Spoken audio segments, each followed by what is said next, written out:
Good afternoon on this Thursday afternoon. Welcome back to Regina's Whole Section 8 Hood channel.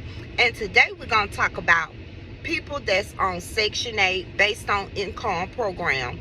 And they have like $80,000, $90,000, $100,000 cars that they driving. And I'm going to tell you how you can get in trouble for that. Yeah. Okay, so boom. You live on Section 8 and your rent maybe $300. You know what I'm saying? So that means you don't make that much money a month.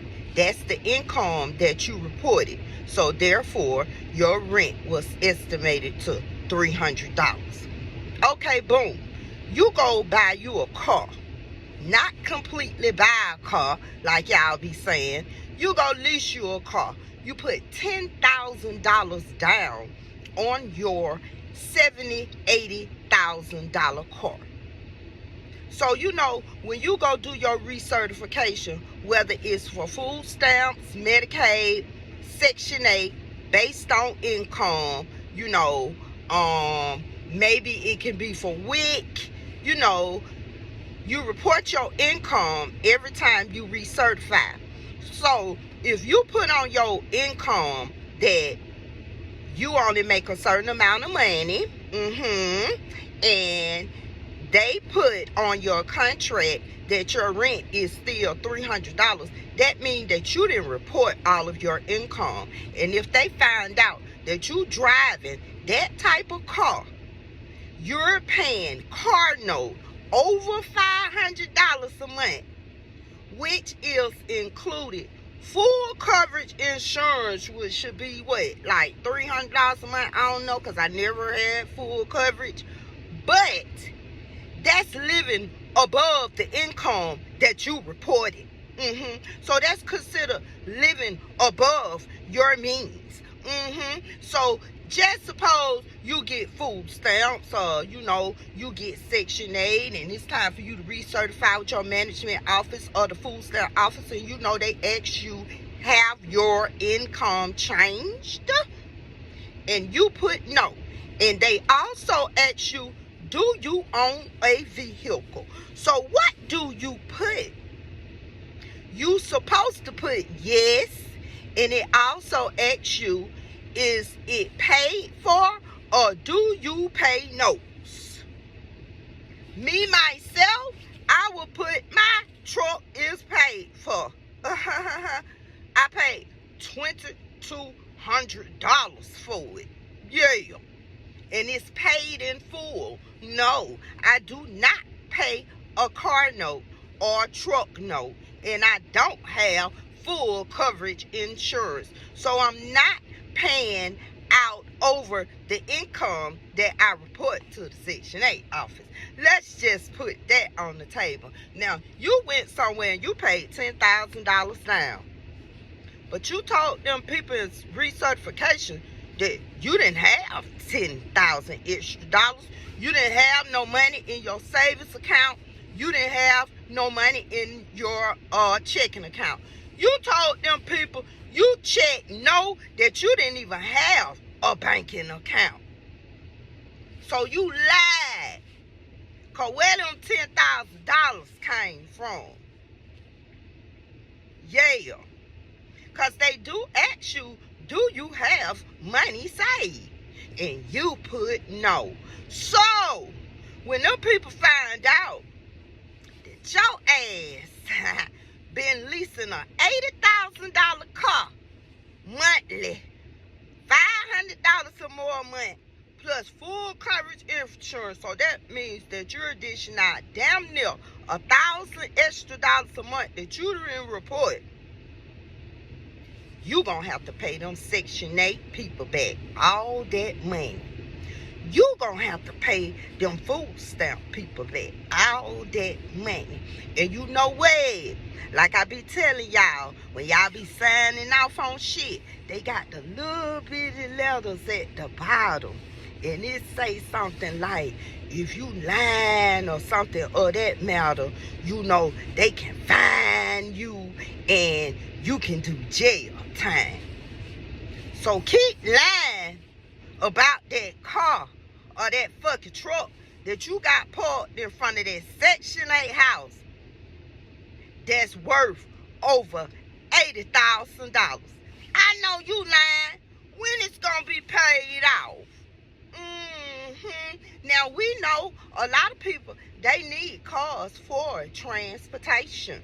You know, they might have families of some sort, and people need to get around. You know, people jobs be kind of far out these days. You know, people have children that participate in activities. People travel back and forth out of town. You know, a lot of stuff be going on where you be in need of transportation. But my thing is, if you on Section 8 or you on public housing based on income, why the hell would you go out and get damn near the most expensive truck or car or van on the lot? And you reported that that's not affordable to you. You reported that you don't make that type of income. You reported that you ain't have $10,000 down in savings, but you paid $10,000 down on that $80,000 car. So even though your Section 8 caseworker don't tell you that, it's on that application that you fill out. It's on that recertification paper that they send you through that email or in the mail, or you go down there and fill it out yourself at the Section 8 office. Now, these people not dumb, stupid, or slow. So, if you can't read and you don't understand the fine print and you bypass the little small letters at the bottom, then that's on you, because they do ask you, do you need somebody to help you with the application? So your ass been lying, and them people will take your ass to jail. You get a knock on your door, or you get a letter on your motherfucking door, and it won't be nobody's fault but yours. So don't think you getting away with something when them people call you in that office and you had the audacity to drive that $80,000 car down there to the Section 8 office. And your ass come in there talking about you don't know what the fuck they time at. Like this lady saying in this video that's coming up. They did her the same way, and get what? They told her she gonna have to get rid of her truck that she paid $10,000 down on. Or they gonna take her food stamps. They gonna take her Section 8, and they gonna take her and her kids' disability. Cause get what? She been lying. Even though over the years, she said she been on the program for 15 years. She could have saved them $10,000. But, just like I said, they ask you on your recertification application every year, or lately it's been every 2 years, in reference to your income. So, if you lied, that's on you. They gonna take your shit. So, just keep on lying. I would rather have my food stamps, my disability, and my disability for my children, and my Section 8 down a fucking $10,000 down on a motherfucking $70,000, $80,000 truck. I know you fucking lying. And if you don't agree to do that, like I continue to say on these Section 8 videos, don't get on the program. And you don't even have to deal with that. But evidently, you need the program, so you got to obey by the rules and regulations, and you got to report them $10,000 that you put down on that $80,000 truck, love, and let that be the reason. Your ass tripping. And get what? That's gonna be a penalty against your housing. So when you go somewhere and fill out an application for another apartment or another house, condo, loft, tiny home, a motherfucking mobile manufactured home, shit, a motherfucking boat, they gonna see that your ass be lying. So they not gonna accept your application, but guess what they gonna do? They gonna let you go on and pay that application fee, Lord, cause they not gonna miss out on no money. But they not gonna accept your application because you be lying. So for the ones that think they be getting away with shit, boy, when I tell you, just like they got all these cameras around this motherfucker and you be stealing and you think you gonna get away with it. Baby, the government makes you have a paper motherfucker trail. So when you have a paper trail, the government know what the fuck going on. You think you being slick.